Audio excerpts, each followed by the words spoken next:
S'il y a quelque chose qui différencie la dispensation dans laquelle on est, ou bien l'alliance dans laquelle on est, de l'ancienne alliance, c'est le fait que Dieu habite en nous par le Saint-Esprit.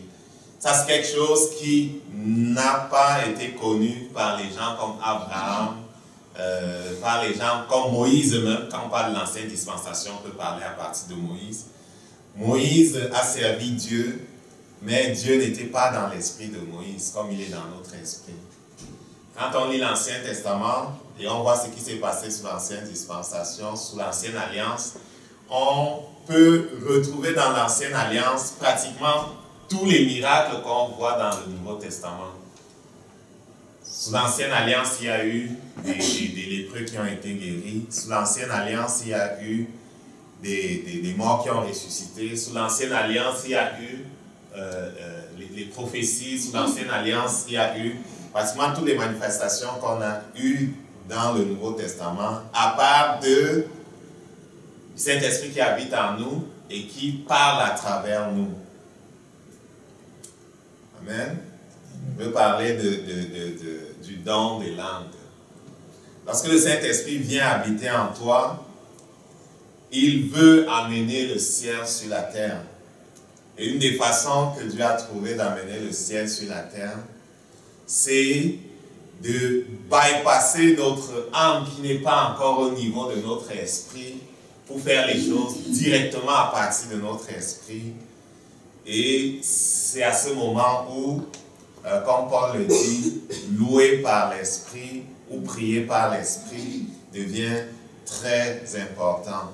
Par rapport à prier par l'esprit ou louer par l'esprit, l'apôtre Paul disait quand il écrivait aux Corinthiens, qui lui avait posé la question là-dessus, dans 1 Corinthiens au chapitre 14, il leur disait au verset 18, « Je rends grâce à Dieu de ce que je parle en langue plus que vous tous. » Et si on connaît Paul, si on connaît l'histoire de Paul et ce que le Saint-Esprit était capable de faire avec lui, s'il y a quelque chose qui peut expliquer l'excellence du ministère que le Saint-Esprit a fait avec lui et les résultats qu'il obtenait, s'il y a une chose qui peut expliquer cela, c'est sa soumission totale au Saint-Esprit, c'est son union totale à Jésus-Christ. Et je crois que cela vient du fait que non seulement il louait par l'Esprit, mais aussi il priait par l'Esprit. Nous allons prier. Père, au nom de Jésus, nous te supplions afin que ce matin encore tu parles à nos cœurs, tu parles à nos esprits et que tu inscrives en nous ce que nous avons besoin de recevoir de toi pour aller à une autre étape, à un autre niveau dans le rôle que nous sommes appelés de jouer en tant que roi prêtre. Merci parce que tu nous as donné ton esprit, qui prend ce qui est à Jésus et nous le donne. Et il donne encore et encore, tant que nous nous montrons désireux de recevoir, tant que nous nous montrons désireux d'aller plus loin. Car comme il est écrit dans ta parole, l'âme qui a soif sera abreuvée. C'est une loi spirituelle. Nous bénissons ton nom et par la puissance du Saint-Esprit, nous soumettons notre esprit, notre âme et notre corps, nous soumettons même tous ces lieux, nous soumettons, Seigneur, à ta domination, toutes nos vies. Que ton nom soit sanctifié. Nous prenons autorité sur tout esprit de distraction, sur tout esprit de confusion. Nous prenons autorité sur tout esprit qui aveugle, qui ferme les oreilles spirituelles pour les lier, les chasser d'ici. Au nom de Jésus-Christ, nous te déclarons Seigneur de nos vies, au nom de Jésus. Amen. Amen.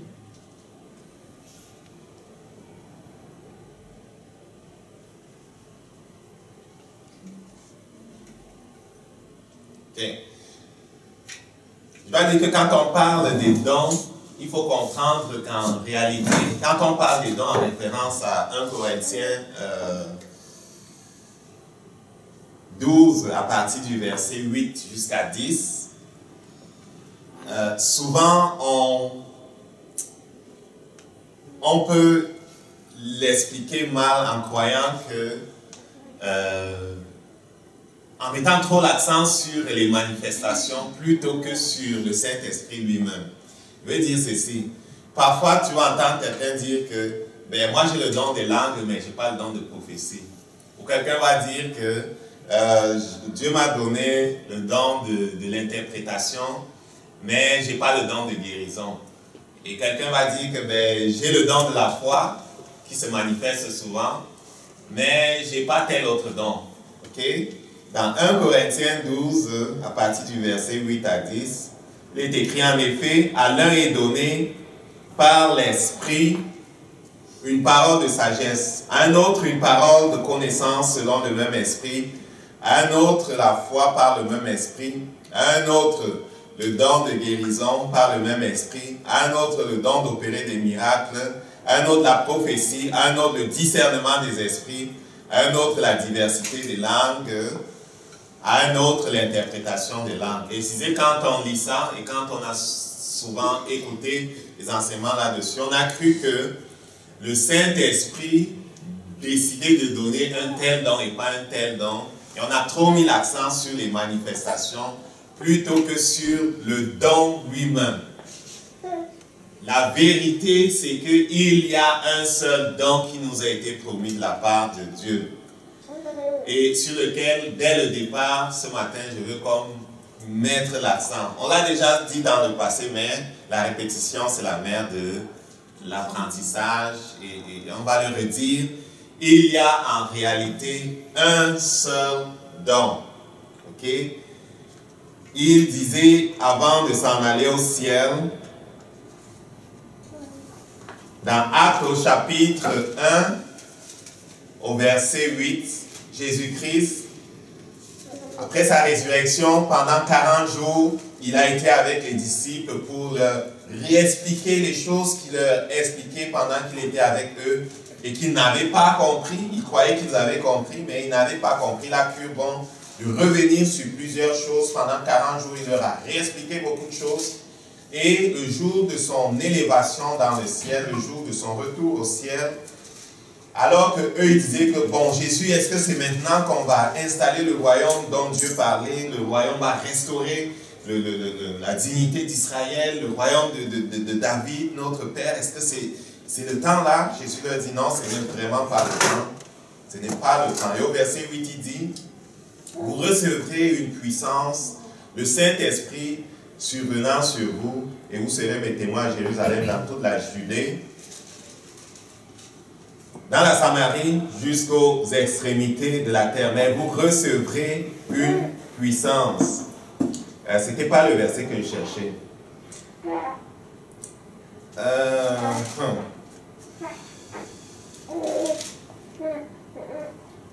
Je vais le trouver.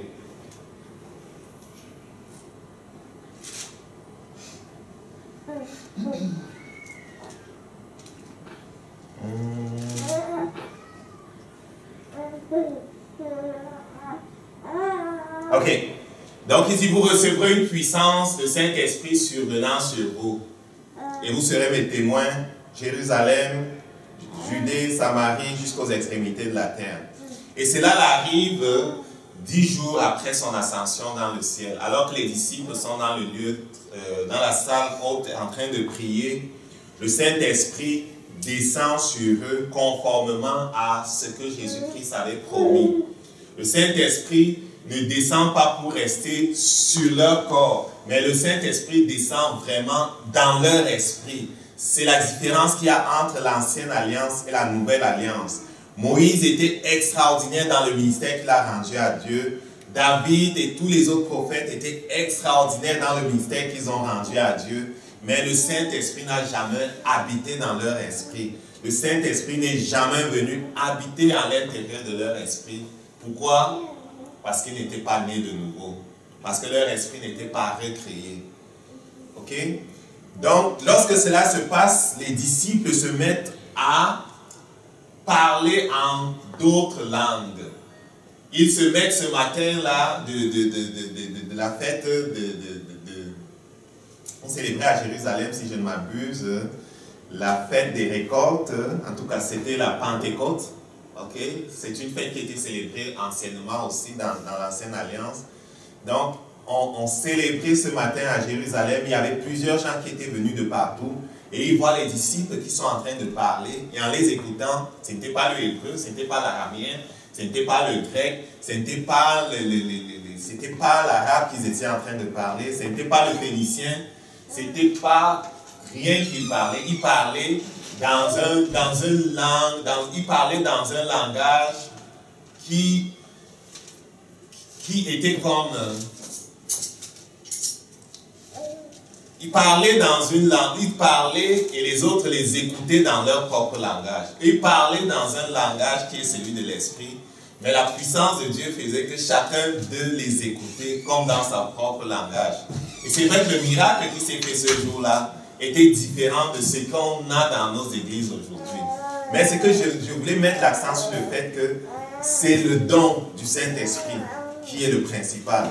Pierre, au verset 38 dans Acte 2, dit, quand les gens l'ont écouté, et ont écouté le discours de Pierre qui a démontré que ce qui se passe, c'est la promesse de Joël qui s'accomplisse, la promesse que Dieu a faite, à savoir que dans les derniers jours, il répandrait son esprit sur toute chair et que son esprit habiterait en nous. Et à cause de son esprit qui habite en nous, il y aurait des manifestations. Après leur avoir expliqué ça et convaincu, les gens lui posent la question, qu'est-ce qu'on va faire alors? On fait. Il leur répond, repentez-vous, que chacun de vous soit baptisé au nom de Jésus à cause du pardon de vos péchés et vous recevrez le don. Vous recevrez le don du Saint-Esprit. C'est sur ça que je voulais mettre l'accent. Il y a en réalité un seul don. Et lorsque tu reçois le don du Saint-Esprit qui est une personne, lorsque tu reçois cette personne dans ton esprit, c'est une personne qui aspire à parler. C'est une personne qui aspire à faire les choses. C'est une personne, selon la prophétie de Jésus-Christ, qui vient pour établir le royaume de Dieu, non seulement dans ta vie, mais dans le monde. Et lorsqu'elle s'exprime, cette personne-là, elle s'exprime de plusieurs façons. Okay? Elle se manifeste de plusieurs façons. Et donc, l'une des façons par lesquelles elle se manifeste, c'est les langues. Est-ce qu'on comprend ça? Amen. Ce sont les langues.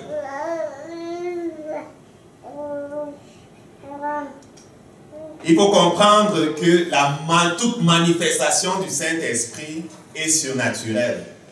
Toute manifestation du Saint-Esprit est surnaturelle. Toute manifestation du Saint-Esprit est surnaturelle. Qu'est-ce que je veux dire? Je veux dire que pendant que le Saint-Esprit se manifeste, parce qu'il n'est pas un homme, mais qu'il est Dieu lui-même, c'est une manifestation qui défie les lois naturelles. Est-ce qu'on comprend ça? Toute manifestation du Saint-Esprit est surnaturelle. Dans 1 Corinthiens 12, les manifestations du Saint-Esprit qui sont listées là à partir du verset 9 jusqu'au verset 10, ou du verset 8 jusqu'au verset 10, sont toutes surnaturelles. Et ce sont en tant que tels des miracles. Jésus-Christ a présenté le don des langues comme un miracle. Ok? Il a présenté le don des langues comme un miracle. Quand il dit qu'elle est surnaturelle, je vais revenir dessus tout à l'heure. Il a présenté comme un miracle. Marc 16, verset 15 à 20. Puis il leur dit, allez par tout le monde, prêchez la bonne nouvelle à toute la création. Celui qui croira et qui sera baptisé sera sauvé. Mais celui qui ne croira pas sera condamné. Au verset 17, Marc 16, verset 17. Voici les miracles qui accompagneront ceux qui auront cru. En mon nom, ils chasseront les démons, ils parleront de nouvelles langues. C'est Jésus-Christ qui a dit, voici les miracles qui accompagneront ceux qui auront cru. Chasser les démons, ça ne se fait pas avec une force naturelle. Les psychiatres essayent et ils finissent par eux-mêmes tomber malades. Chasser les démons ne se fait pas avec une force naturelle. Les psychiatres essayent et ils finissent eux-mêmes par tomber malades ou même par se suicider. Je disais quelque part que dans la profession des psychiatres, là, il y a beaucoup qui se suicident. Parce qu'ils essaient de résoudre des problèmes spirituels avec des méthodes naturelles. En tout cas, je ferme la parenthèse. Je voulais dire que c'est un miracle chasser les démons. C'est un miracle parler en langue. C'est Jésus-Christ qui le dit. C'est un miracle. Et en tant que tel, cela ne vient pas du naturel. Cela vient de l'intérieur. Et en tant que miracle, tu ne peux pas l'expliquer toujours de façon naturelle. Tu ne peux pas le comprendre avec ton raisonnement, à moins que la révélation ne te soit donnée. Amen. Amen. On va voir pourquoi j'insiste là-dessus plus tard. Je vais parler des blocages au parler en langue, ou à l'expression du Saint-Esprit de cette façon-là. Il y a des blocages qui viennent de ce que on veut comprendre, on veut cerner ça complètement avant de se laisser au Saint-Esprit, mais c'est une erreur. Donc, c'est un miracle vocal.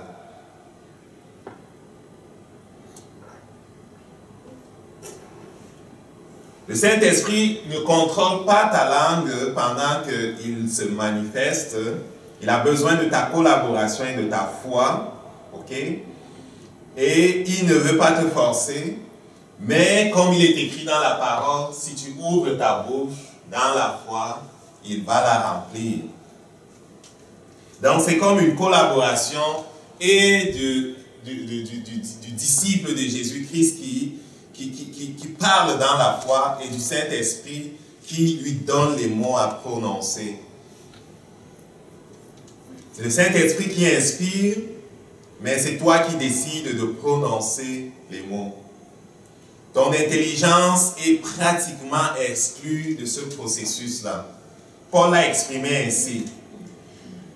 Dans 1 Corinthiens 14, verset 14. Paul l'a exprimé ainsi. J'ai dit, pendant que ça se passe, oui, parfois tu commences dans le naturel, parce qu'il est écrit que l'esprit du prophète est soumis au prophète. Qu'est-ce que cela veut dire? Cela veut dire que je décide d'ouvrir la bouche et de parler en langue. Parce que l'esprit du prophète est soumis au prophète. C'est moi qui décide d'ouvrir la bouche et de parler en langue. Parce que l'esprit du prophète est soumis au prophète. C'est moi qui décide d'ouvrir la bouche et de prophétiser. C'est moi qui décide de me soumettre au Saint-Esprit et de me lancer dans la foi, dans l'exercice de la prophétie. Est-ce qu'on comprend ça? Oui. Je veux que vous compreniez que bien que ce soit un miracle, le Saint-Esprit a besoin de la collaboration du prophète qui ouvre sa bouche et le Saint-Esprit remplit la bouche du prophète. Et le Saint-Esprit remplit la bouche du disciple de Jésus-Christ. Et le Saint-Esprit remplit la bouche de celui qui marche littéralement comme Pierre l'a fait dans la foi. Bien que les eaux étaient mouvantes, il a quand même pris la chance de sortir de la barque. Donc c'est dans la foi que tu le fais, et le Saint-Esprit dit, je vais remplir sa bouche parce qu'il me fait confiance, et l'intelligence ne participe pas de ce processus-là. 1 Corinthiens 14, verset 14. Car si je prie en langue, mon esprit en prière, mon intelligence demeure stérile. John G. Lake, c'est quelqu'un qui était né, je crois que c'est un... En tout cas, il a commencé son ministère aux États-Unis et à un moment donné, poussé par le Saint-Esprit, il est allé en Afrique du Sud dans les années 1900. Et Dieu a fait un travail extraordinaire avec lui en Afrique du Sud. Et il a appris à connaître Jésus-Christ de plus en plus et à connaître le Saint-Esprit de plus en plus. En fait, tu ne peux pas connaître Jésus sans le Saint-Esprit en passant. Donc, il a connu le Saint-Esprit de plus en plus et donc connaître Jésus de plus en plus. Et il aimait beaucoup comprendre les choses ou les expliquer de façon comme... il aimait beaucoup comprendre la mécanique qu'il y a derrière les choses. Et une fois, il s'est fait même brancher la tête par les scientifiques dans un laboratoire pour qu'on regarde le comportement de son cerveau, pour qu'on mesure le débit d'électricité qui passe dans le cerveau. Vous savez qu'il y a de l'électricité qui passe dans notre cerveau. Hein? Les connexions entre les synapses, la communication, là, c'est de l'électricité, mais chimique. Okay? Alors, on mesurait ce qui se passe dans son cerveau pendant qu'il était en train de parler en langue. Et ce qu'on a vu sur les machines qui mesuraient tout ce qui se passe au niveau du cerveau, on a vu qu'il y avait un dégagement d'énergie extraordinaire lorsqu'il était en train de parler en langue. Et la mesure de ce qu'on prenait au niveau de sa tête dépassait de très très loin tout ce qu'on pouvait faire comme mesure au niveau des hommes naturels. Parce que c'était le Saint-Esprit qui était à ce moment-là à l'œuvre. Et on s'est rendu aussi compte que pendant qu'il était en train de parler en langue, les circuits du cerveau qui monitorent le langage naturel. Actuellement, je ne parle pas en langue, là, je parle avec mon intelligence. Je parle avec mon intelligence. Je ne parle pas en esprit. Oui, je parle dans une langue qui est connue. Okay? Je parle en français. Mais je ne parle pas avec mon esprit actuellement. Je parle avec mon intelligence. Et si on connecte mon cerveau, on va se rendre compte que la partie du cerveau qui contrôle le langage naturel va être active. C'est comme ça que le cerveau est. Quand il est connecté et qu'on en tout cas, on teste certaines fonctions de ton corps ou on excite certaines fonctions aux parties de ton corps, certaines parties de ton cerveau qui contrôlent ces parties-là vont réagir. Et donc, pour John Gillick ou pour la personne qui était connectée, les parties du cerveau qui dirigent le langage naturel n'étaient pas du tout actives. Et les gens étaient complètement surpris. Amen. Mais gloire à Dieu, la parole de Dieu en avance sur la science. Et le Saint-Esprit a dit ici que lorsque je parle en langue, c'est mon esprit qui est en prière. Lorsque tu chantes en langue, c'est ton esprit qui fait les choses. Le circuit de ton cerveau qui contrôle le langage naturel est complètement déconnecté. C'est un miracle. C'est un miracle.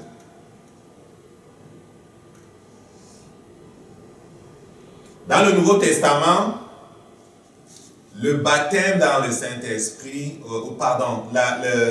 le don des langues apparaît comme la première manifestation du baptême dans le Saint-Esprit. Lorsque le Saint-Esprit vient habiter en toi, l'une des premières façons par laquelle il aime se manifester ou s'exprimer, c'est les langues. C'est la première expression qu'il manifeste en toi. Et lorsque tu la reçois et t'exerces dans cette manifestation-là, la deuxième qui vient comme naturellement, ça va être l'interprétation des langues. Oui, parfois on va se trouver, lorsqu'il y a l'esprit de la prophétie pendant la louange à l'église, on va se trouver comme capable de prophétiser, on va se trouver comme capable de recevoir d'autres manifestations, de voir l'Esprit Saint se manifester d'une différente façon en nous. Mais souvent, facilement, si on se laisse conduire par lui-même, de façon naturelle, ça va être les langues et après l'interprétation des langues. Dans Jean au chapitre 7, à partir du verset 37 à 39, Jésus-Christ disait ceci: celui qui croit en moi, non, je vais revenir. Il dit, si quelqu'un a soif, qu'il vienne à moi et boive. Si quelqu'un a soif, ça c'est le verset 37. Si quelqu'un a soif, qu'il vienne à moi et boive. Celui qui croit en moi, des fleuves d'eau vive couleront de son sein, comme le dit l'Écriture. Il est écrit au verset 39, il dit cela de l'Esprit que devaient recevoir ceux qui croiraient en lui, car le Saint-Esprit n'était pas encore, parce que Jésus n'avait pas encore été glorifié. Est-ce qu'on comprend ça? Je veux relire. Au verset 37, il dit, si quelqu'un a soif, qu'il vienne à moi et boive.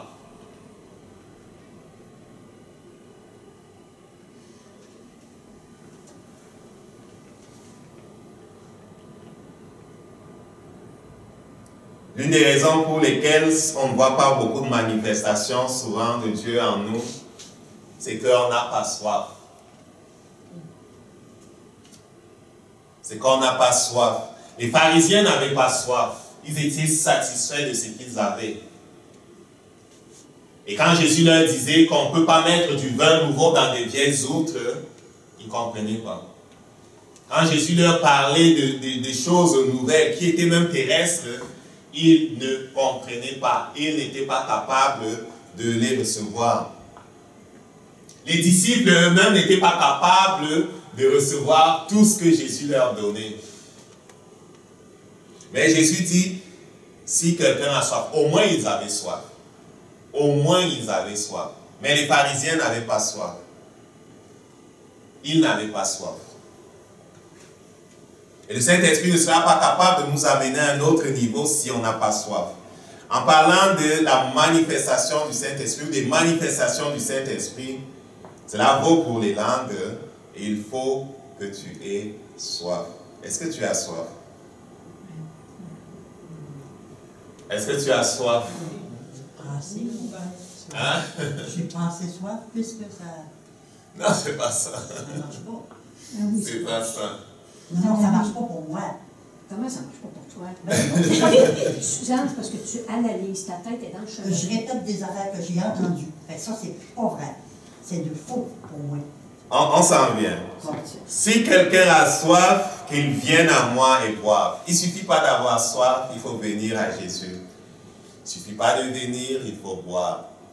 Apparemment, il faut apprendre à boire. Il dit, celui qui croit en moi, des fleuves d'eau vive couleront de son sein. Jésus n'est pas menteur, c'est la vérité. Mais il faut dire que c'est une combinaison de plusieurs facteurs qu'il faut prendre en compte pour entrer dans ce que Dieu nous donne. On dit souvent, tu peux amener une vache à côté, ou je ne sais pas, à côté de l'eau, mais à moins que tu ne vas pas boire pour elle. À moins que tu l'attaches, tu montes sur son cou et tu draines ça par le bas pour qu'elle boive. Mais si elle ferme la bouche, ça va être difficile. Donc, il dit, celui qui croit en moi, des fleuves d'eau vive couleront de son sein. Amen, c'est une promesse.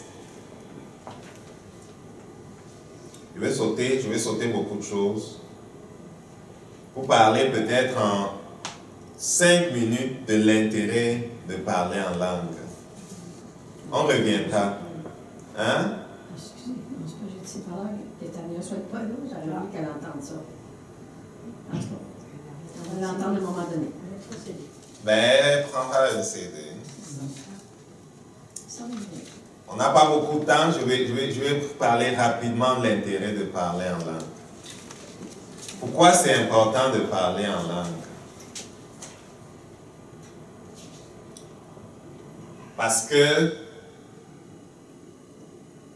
dans 1 Corinthiens 14, verset 2, je crois il est écrit que celui qui parle en langue parle premièrement à Dieu. Amen. Il parle à Dieu. C'est la façon, c'est le moyen que Dieu nous a donné pour adorer Dieu de façon parfaite. Lorsque tu par la foi ouvres la bouche et que le Saint-Esprit s'exprime au travers de toi, tu parles directement à Dieu. C'est comme un canal de communication direct avec Dieu. En effet, 1 Corinthiens 14, verset 2, celui qui parle en langue ne parle pas aux hommes, mais à Dieu, car personne ne le comprend. C'est en esprit qu'il dit des mystères. En esprit, tu dis des mystères. Ni Satan, ni ses anges ne sont capables de comprendre ce que tu dis lorsque tu parles en langue. Tu dis des mystères. Tu dis des choses qui sont cachées en Dieu, qui concernent ta vie. En tant que prêtre et sacrificateur de Dieu, en tant que roi, parfois le Saint-Esprit va t'amener sur ce terrain-là où tu déclares même les choses en esprit qui ne sont pas encore. Et tu accélères ainsi ta destinée. Amen. Tu parles à Dieu pour l'adorer de façon parfaite, mais parfois le Saint-Esprit t'amène sur un autre terrain où tu es en train de déclarer des choses. Tu es en train de déclarer des choses et ce n'est ni compris par Satan, ni compris par ses démons. Parfois, pas compris encore par toi, mais après un certain temps, le Saint-Esprit va te donner la révélation même de ce que tu pries. Souvent, j'ai prié en langue sans comprendre ce que je priais, mais à un moment, je savais ce que j'étais en train de prier. Ok? L'interprétation t'est donnée par le Saint-Esprit. Le sens de ce que tu es en train de prier t'est donné par le Saint-Esprit.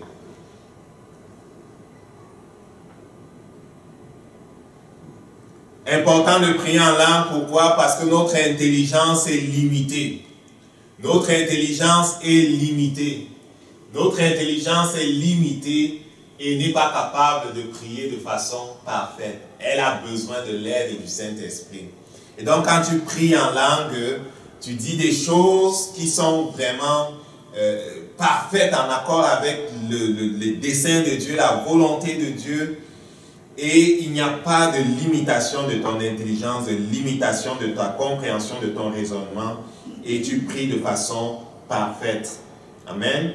J'ai aussi remarqué que parfois tu vas prier en langue et le Saint-Esprit va t'amener sur ce terrain où tu n'es plus en train de parler à Dieu ou de déclarer des choses, mais où tu es carrément en train de prier par l'Esprit pour briser les blocages dans l'Esprit, où tu es en train de faire le combat spirituel. Ça, c'est mon expérience. Je ne sais pas pour vous, mais c'est aussi l'expérience de nombreuses personnes. Oui, on parle premièrement à Dieu, on déclare les choses qui ne sont pas, on déclare les choses qui sont en Dieu, mais parfois on est en train de faire du combat spirituel.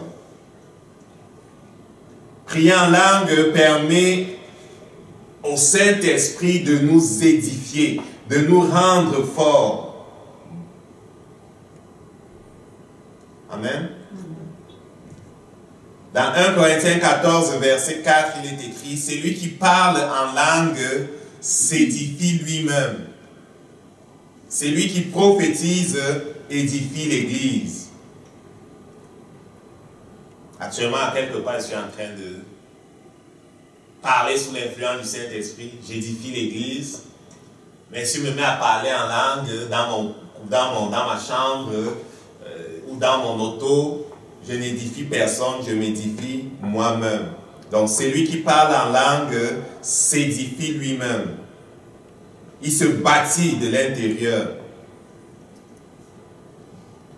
Il remet en état ce qui aurait été magané par les circonstances de la vie. Il repart les choses à l'intérieur de lui. Et j'ai fait la remarque que parfois je rentre du travail, je suis tellement fatigué par toutes les sollicitations et au travail, et dans le ministère et dans ma vie personnelle, que je ne suis pas capable, j'entre dans mon walking, je m'assois ou je reste debout, je commence à parler en langue pendant X minutes et je me sens revigoré.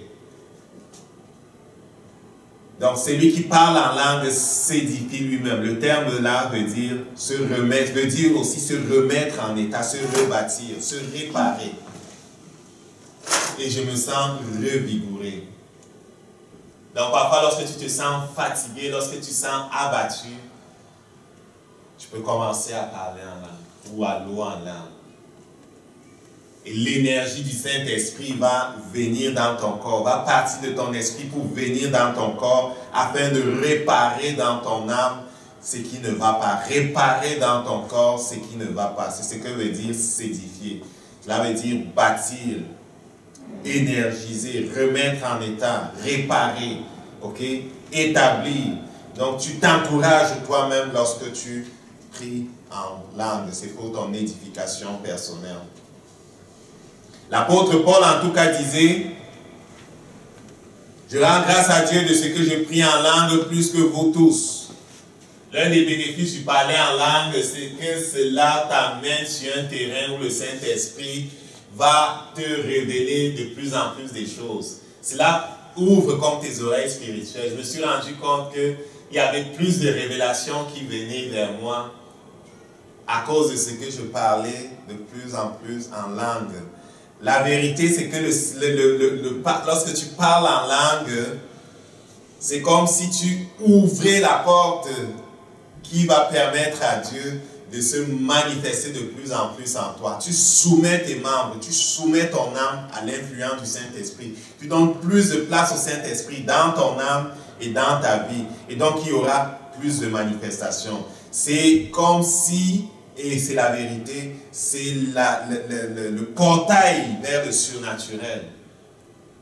Plus tu vas prier en langue, plus tu vas soumettre ton esprit au Saint-Esprit, plus le Saint-Esprit va être capable de s'exprimer au travers de toi, plus ta vie va être surnaturelle, plus ce sera facile pour toi de prophétiser, plus le Saint-Esprit va être capable de s'exprimer au travers de toi. Et donc il y aura la prophétie, il y aura l'interprétation des langues, il y aura les paroles de connaissance qui vont venir de plus en plus facilement. Le Saint-Esprit va être capable de s'exprimer de différentes autres façons au travers de toi. Mais cela vient facilement pour qui a soif. Cela vient facilement pour qui veut vraiment voir le Saint-Esprit totalement le dominer et voir en lui se manifester ce que Jésus a promis. Il a dit, si quelqu'un a soif, qu'il vienne à moi et qu'il boive. Celui qui croit en moi, des fleuves d'eau vive couleront de son sein. C'est une promesse, ce n'est pas un nom pour mentir. Cela coule vraiment de notre sein, les fleuves d'eau vive, pour énergiser notre corps, pour énergiser notre âme et pour nous rendre capables de recevoir plus de lui. Donc, l'un des blocages rapidement au parler en langue serait le fait de ne pas avoir soif. Vous connaissez ces gens-là qui n'ont pas soif et qui disent même, je le disais avant, que c'est n'importe quoi cette affaire-là. Et pendant que je disais ça, toutes ces années où je le disais, je n'ai jamais permis au Saint-Esprit de s'exprimer au travers de moi. Le Saint-Esprit ne va forcer personne. Toutes les années où j'étais comme rebelle à ça, je n'ai rien manifesté qui ressemble à ça. Est-ce qu'on comprend ce que je veux dire? Le Saint-Esprit ne force personne. Mais si on insiste... Est-ce que vous savez que tous ceux, je ne parle pas de toi, je parle de façon générale. Est-ce que vous savez que ceux qui disent que les miracles sont du passé, ils n'ont jamais de miracles dans leur vie? Tous ceux qui disent que Dieu est mort, leur vie c'est comme si Dieu est vraiment mort. Ok? Donc Dieu laisse tranquille ceux qui vraiment résistent à son esprit et ne veulent pas recevoir de lui. Donc, la soif, le manque, l'absence de soif, c'est l'une des raisons pour lesquelles les gens ne parlent pas en langue. L'autre, ça va être le raisonnement, c'est-à-dire la tête qui se met en travers du chemin. Jésus-Christ disait aux disciples que j'ai beaucoup de choses à vous dire, mais vous n'êtes pas capable de le recevoir encore. Je suis sûr que Jésus-Christ parlait en langue. Parce qu'il n'y a rien que nous faisons que lui ne l'a fait. Le disciple n'est pas plus grand que le maître. C'est une grâce qui est donnée à la génération dans laquelle on est, à savoir le nouveau peuple que Dieu a recréé à travers Jésus-Christ. On est parfaitement identique à Jésus-Christ. Il n'y a rien qu'on fait que Jésus n'a pas fait. Jésus parlait en langue. Mais je pense que ça fait partie des choses qu'il n'était pas capable de dire à ses disciples parce qu'ils ne l'auraient pas compris. Il disait dans Jean 14 au verset, c'est-tu Jean 14? C'est Jean 16 au verset 12. J'ai encore beaucoup de choses à vous dire, mais vous ne pouvez pas les porter maintenant. Les disciples avaient soif, mais leur intelligence n'était pas capable de porter tout ce que Jésus avait à leur dire. Donc le raisonnement va être l'une des choses qui va nous bloquer. Mais j'ai dit en passant, dès le départ, c'est un miracle. Cela veut dire que l'intelligence n'est pas là-dedans. Tu ne vas pas comprendre ce qui se passe. Ok? L'autre chose, c'est que parfois, on a peur de ce qui... On a peur, certains, pour le baptême dans le Saint-Esprit, parce qu'ils ont peur de recevoir quelque chose d'autre. J'ai prié une fois avec quelqu'un et il disait que moi, je ne veux pas recevoir quelque chose qui vient des hommes. Je ne veux pas recevoir comme... je ne veux pas que Satan me donne quelque chose d'autre. C'est vrai que les démons parlent en des langues qu'on ne comprend pas et que les serviteurs de Satan ont un certain parler en langue et un parler en langue démoniaque. Mais si tu t'approches d'un homme de Dieu ou si tu t'approches de Jésus-Christ lui-même et que tu n'es pas allé voir Satan pour ça, là, il est impossible à Satan, pendant que tu pries Dieu de te baptiser dans le Saint-Esprit, de te remplir de son esprit, il est impossible à Satan de te donner autre chose, de te donner son affaire. Est-ce qu'on comprend ce que je dis? Parce que tu es sous la couverture du Saint-Esprit au moment où tu fais cette démarche-là. Et donc la personne avait peur de recevoir quelque chose d'autre et la peur l'empêchait de recevoir de la main de Dieu. Donc, éloigne la peur lorsque tu t'approches de Dieu et attends-toi, fais confiance à sa puissance qui, au moment où tu t'approches de lui pour demander d'être rempli de son esprit, fais confiance que c'est ça que tu vas recevoir et pas autre chose. Et maintenant, l'autre chose, c'est que les gens n'ont pas compris que c'est une coopération entre la personne qui parle et le Saint-Esprit. Bien que le Saint-Esprit vienne en toi, il ne va pas te forcer. Oui, parfois au départ, le Saint-Esprit, lorsqu'il entre dans des gens, c'est tellement plus fort que ça, ils ont l'impression que ça coule comme un fleuve dont ils ne peuvent même pas s'arrêter. Ils ont l'impression que c'est mécanique, leur langue bouge et puis des paroles sortent de leur bouche. Et puis après, quand ils s'en vont chez eux, ils s'attendent à ce que ce soit aussi mécanique et comme forcé par le Saint-Esprit. Mais ça ne va pas être comme ça parce que l'esprit du prophète est soumis au prophète. Donc, le mécanisme de la manifestation du Saint-Esprit en nous, cela vaut pour la prophétie, cela vaut pour les paroles de sagesse, cela vaut pour les manifestations qu'on appelle, toutes ces manifestations qui sont citées en 1 Corinthiens 12, verset 8 à 10, là, c'est que tu avances dans la foi. La parole de Dieu dit qu'on prophétise selon la mesure de notre foi. Okay? Donc tu avances dans la foi, tu ouvres la bouche sachant qu'il va la remplir et tu prononces des paroles, ton intelligence ne va pas comprendre. Satan va te dire que oh, c'est toi qui inventes ces paroles-là. Ce n'est pas vrai. Mais ne t'arrête pas, continue simplement. L'autre chose, comme j'ai dit que c'est l'initiative t'est donnée, l'autre chose c'est que souvent tu vas commencer dans le naturel, mais 2-3 secondes après, ça va être spirituel. Ok? Ok? Qu'est-ce que cela veut dire? Cela veut dire, prends la chance de commencer avec une autre syllabe. C'est vrai. Prends la chance de commencer avec une autre syllabe. Peut-être tu commences toujours avec ba. Écoute là. Commence l'autre jour là avec pas. Commence l'autre fois là avec une autre syllabe. Le Saint-Esprit est très grand. Ne limitons pas Dieu. Ne dis pas que c'est toi qui inventes. L'esprit du prophète est soumis au prophète et il en sera selon ta foi. Commence avec une autre syllabe et laisse le Saint-Esprit t'entraîner.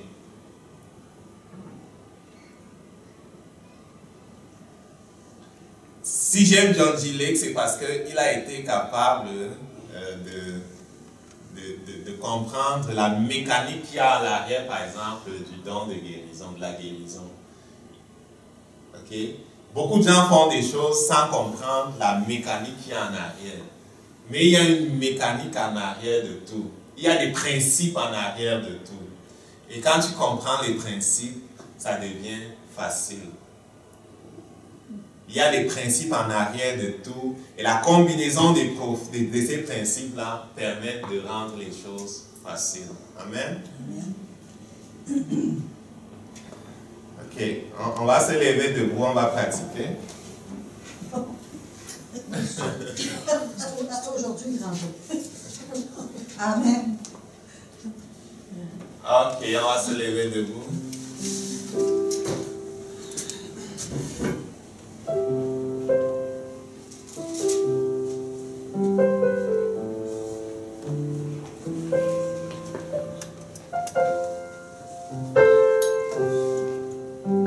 Vous avez dit à l'apôtre Pierre a dit aux hommes qui posaient la question, que ferons-nous? Il a dit, repentez-vous, soyez baptisés au nom de Jésus. Il dit après cela, vous recevrez le don. Amen. C'est-tu ça? Répentez-vous, que chacun de vous soit baptisé au nom de Jésus-Christ à cause du pardon de vos péchés. Et vous recevrez le don. Dieu veut te donner le Saint-Esprit, veut te remplir du Saint-Esprit. Certains l'ont déjà reçu, mais n'ont pas compris comment ça marche, comme Suzanne. Amen.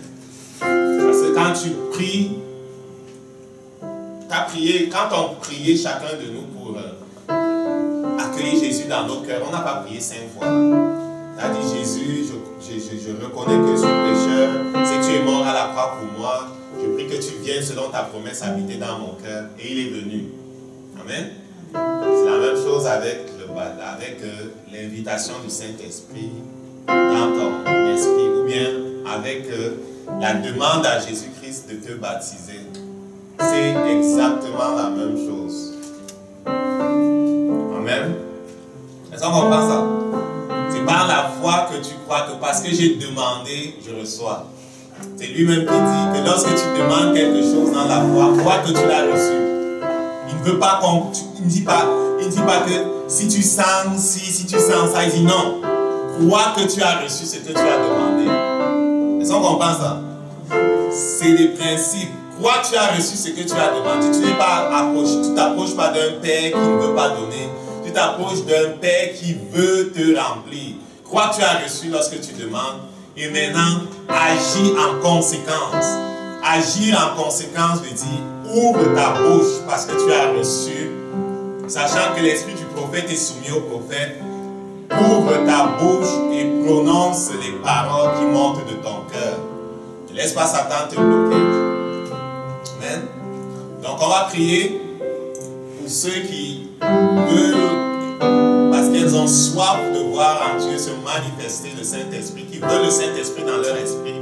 Parce qu'on va prier pour le baptême dans le Saint-Esprit. Amen. C'est Jésus qui baptise. Amen. On va recevoir par la foi. Amen. Et parce qu'on a reçu par la foi, on va agir en conséquence. Amen.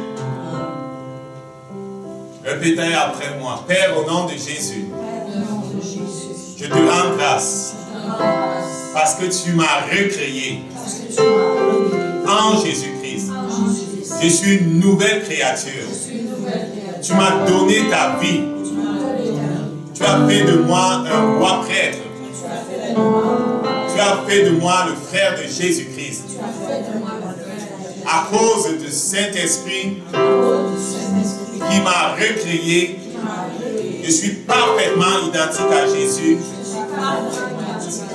dans mon esprit. Père, dans ta parole, tu as promis de me remplir de ton esprit.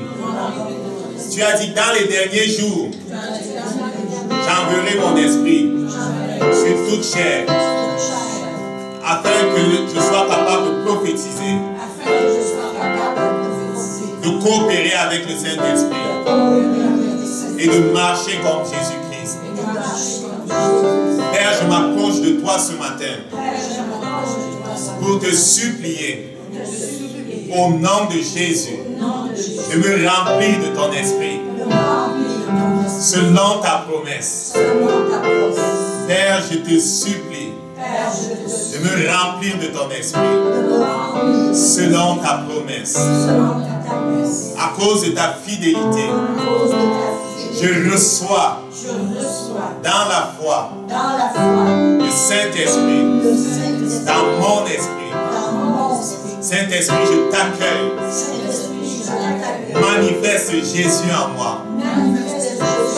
Manifeste Jésus en moi. Remplis mon âme selon ta promesse. Que les fleuves d'eau vive coulent de mes entrailles. Au nom de Jésus. Au nom de Jésus. Il dit, lorsque tu demandes, tu crois que tu as reçu dans la foi. Amen. Père, je te rends grâce. Parce que tu m'as rempli de ton esprit. Je te rends grâce. Parce que tu m'as rempli de ton esprit. Je te rends grâce. Parce que tu m'as rempli de ton esprit. On va continuer de lui rendre grâce. je vais te demander d'ouvrir ta bouche, mais de ne pas parler en français, de ne pas parler en anglais, de ne pas parler en rien d'un langage qui est naturel. Amen. L'esprit du prophète est soumis au prophète. Ouvre ta bouche et prononce une syllabe et enchaîne avec d'autres syllabes simplement. Ok? Parle fort pour être capable d'écouter ce que tu dis. Parle vite. Parle fort et parle vite. Parle fort et parle vite. Amen. Je vais donner un signal et puis on va le faire dans la foi, s'il vous plaît. Amen. Au nom de Jésus, on va le louer dans la foi. Garde ton regard sur Jésus-Christ. Au nom de Jésus. Amen. 1, 2, 3. Louons-le pas en français, pas en anglais, mais dans la langue, dans une autre langue. Amen. Les fleuves vont couler de ton esprit. Ne réfléchis pas à ce que tu dis. Parle fort et vite. Au nom de Jésus, louons-le. Yaka yaka toko mata yeke toko mata sheki rakata doko deka doko mana shana taka yata kana prekata yokono mata tete yeka yoko toko makana yaka doko mete shikana kono mata. Plus fort et plus vite, plus fort et plus vite. Vas-y, plus fort et plus vite, plus fort et plus vite, plus fort et plus vite, plus fort et plus vite, plus fort et plus vite. Tu es comme un enfant qui apprend à marcher. Plus fort et plus vite, plus fort et plus vite, plus fort et plus vite. Yata koko rekana, zanata yata kome, zanata yana kome, zanata yokoto roko mene, reke yanata kolo mata shana, yeka yata kolo mete reke yanata kana, yeke roko no koyo koto matana, rata kata yoko toko mete shana, ana yoko toko yoko mete rana, yeke yanoko mata shaya kata roko, keya kata kolo mete kana nata. Danata kata yokoto yoko makasha yanaka yeke yakata kolo mete kana shana reka yoko toko mete kaya loko makana shana. Gloire à toi Seigneur, répète après moi. Gloire à toi Seigneur, gloire à toi Seigneur, gloire à toi Seigneur, gloire à toi Seigneur, gloire à toi Jésus, gloire à toi Jésus, gloire à toi Jésus. On me parle en langue plus fort et plus vite. Yeka yokoma, yeka yokoma, yeka yokoma. Eke rokoko koma kana shayataka. Eke rokoko koma kana sheke yata. Eka yokoko kolo matata kana sheke. Eke tekara koko makana sheya. Eka yokoma eka dokoma raka eke. Ata tata kolo mete sheka taka naka. Eka yatata kolo mete kana shana. Eka taka loko mete kaya loko mete. Amen. Amen. C'est aussi simple que ça. Chez toi, fais-le. Comme j'ai dit, l'esprit du prophète est soumis au prophète. C'est selon la foi qu'on prophétise. C'est selon la foi qu'on parle en langue. L'intelligence ne prend pas part à ça. C'est par la foi. Et on peut prendre la chance de commencer avec d'autres syllabes encore. Le Saint-Esprit est extraordinairement grand. Il va simplement nous conduire. Il va simplement couler à travers ce qu'on est en train de faire. Amen. Ce qu'il a besoin, c'est qu'on switch off notre intelligence. Et la façon de switcher off ton intelligence, c'est de parler dans la foi, dans ce langage que tu ne connais pas. Tu switches off ton intelligence. Le Saint-Esprit va utiliser les paroles que tu prononces. Il va les oindre de sa propre personne. Il va injecter dans ces paroles que tu prononces ta destinée, la destinée des nations. Il va injecter des choses et il va les exprimer dans le monde spirituel et matériel. Amen. Et tu vas accélérer ainsi les choses. Quand tu vas rentrer chez toi, fais-le simplement. Pour finir, je veux dire que lorsque tu lis 1 Corinthiens 2, tu te rends compte que Dieu a pris les choses folles pour confondre les hommes. Amen. Il a pris les choses qui paraissent folles pour confondre les gens. Si les gens qui ne sont pas de Dieu nous regardent, ils vont dire qu'on est fou. Amen. Dieu a choisi de prendre les choses folles pour confondre les gens. Amen. Donc ce qui paraît fou accomplit des choses extraordinaires. Amen. Au fur et à mesure que tu vas parler, le Saint-Esprit va grandir, l'influence du Saint-Esprit va grandir dans ton âme et tu seras capable de mieux comprendre sa parole, de mieux le comprendre, de mieux comprendre les vérités qui sont dans la parole de Dieu et de voir même ton intelligence être upgradée au niveau de Dieu et de voir les blocages dans ta vie s'accélérer. Il y a un homme, un jour, je vais finir avec ça, qui avait décidé de vendre sa maison et c'était un chrétien, un bon chrétien, il a dit s'il vend sa maison, mais ça ne se passait pas. Il est déjà raconté. Et il est allé dans une réunion où on parlait du baptême dans le Saint-Esprit, du parler en langue, de la prière en langue. Et il avait fait 2 ans sans arriver à vendre sa maison. Quand il est rentré chez lui, il a dit, je vais commencer à prier en langue en pensant à mon affaire. Il loue Dieu et il prie en langue. 2 jours après, quelqu'un se présente pour lui faire une offre. Il dit, monsieur, le jour où vous aviez piqué la maison, le panneau à vendre de votre maison, j'avais dit à mon époux, chérie, voilà notre maison, on va l'acheter. Mais quelques temps après, toutes mes affaires sont allées en désordre.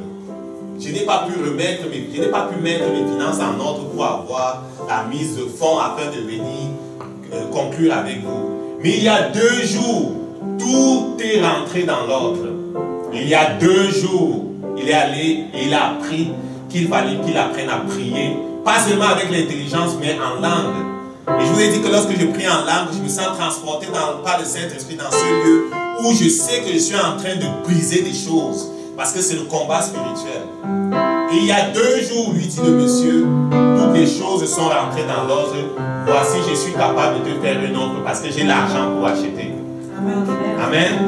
Donc, priez en langue et laissez le Saint-Esprit vous amener dans votre destinée. Père, nous te bénissons parce que tu as pris les choses fortes pour confondre les hommes. Nous te bénissons parce qu'avec le Saint-Esprit, nous ferons des exploits. Jésus, merci parce que tu viens en nous, tu t'exprimes en nous et tu nous donnes de jouer notre rôle de roi prêtre à la perfection. Nous te bénissons parce que ce que nous avons reçu de toi ce matin, Seigneur, est scellé par le sang de Jésus et nous ne perdons pas ce que nous avons reçu. Amen. Amen. Je l'ai reçu. Amen. Je l'ai reçu. Amen. Bon, c'est mon charabia.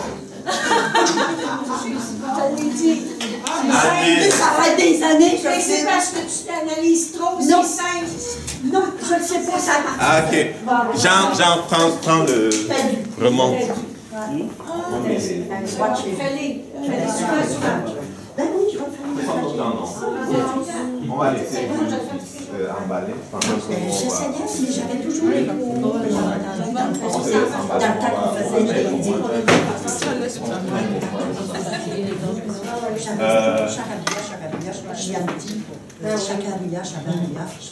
Marie, là. 14 ans que j'étais au début. Marie, là, Nathalie. On va vous laisser ranger. On vous laisse ranger.